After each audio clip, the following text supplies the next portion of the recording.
uzņēmumā, kas ražo dabisku kosmētiku, kas ir pakļauta certifikācijas standartiem.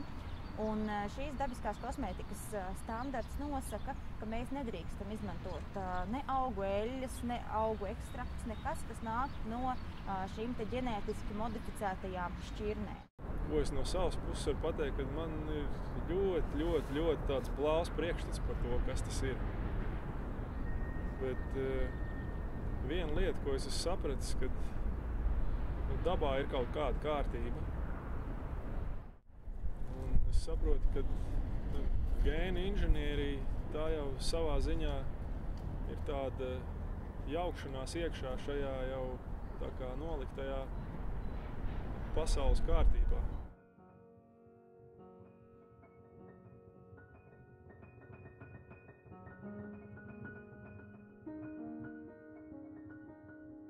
Pašā nosaukumā jau ģenētiski modificēts, tas ir mainīts organisms. Tas jau gēnā kaut kas tiek mainīts. Tas ir tāpatās kā, teiksim, mums pašiem dzimstot pie dzimšanas procesa, mūsos pievienot kaut kādu dārzeņu vai žurku. Tas nav dabiski. Pagājušajā gadsimtā mēs piedzīvojām lielu ķīmijas industrijas uzplaukumu. Cilvēks radīja jaunas molekulas, jaunas savienojumus, no kuriem daļa ir ļoti labi un palīdz mums ikdienā, sadzīvē, būvniecībā, visās lietās, kas mums ir apkārt. Taču daļa no šīm vielām izrādījās tomēr ļoti kaitīga, piemēram, kancerogēna vai teiksim, teratogēna vai toksiska. Un to izstrādājot un laižot tirgū, tas nebija zināms, to nepārbaudīja. Jo tas reālie rezultāti parādījās tikai teiksim, pēc nākamajā vai aiznākamajā paaudzē.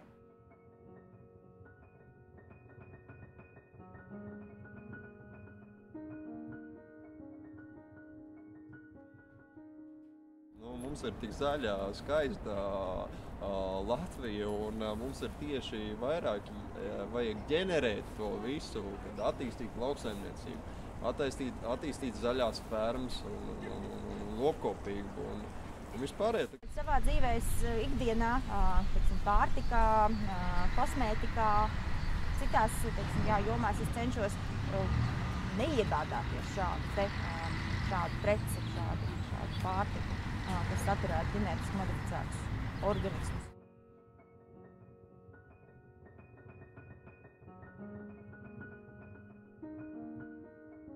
Jebkuru jautājumu, jebkuru lietu sākot, jebkuru darbu darot, sākumā padomāt par citiem.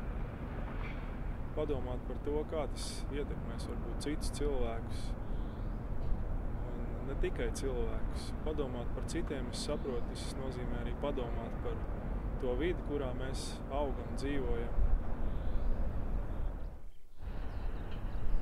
Patiesībā tas ir vienīgais cilvēciskais veids, kā domāt par sevi.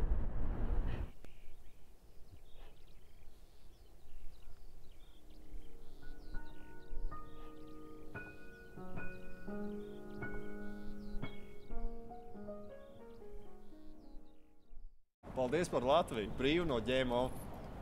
Gribētu novēlēt mums visiem, lai mēs dzīvojam valstī, kas var lepoties ar to, ka mēs esam brīvi no ģenētiski modificētu organismu precēm.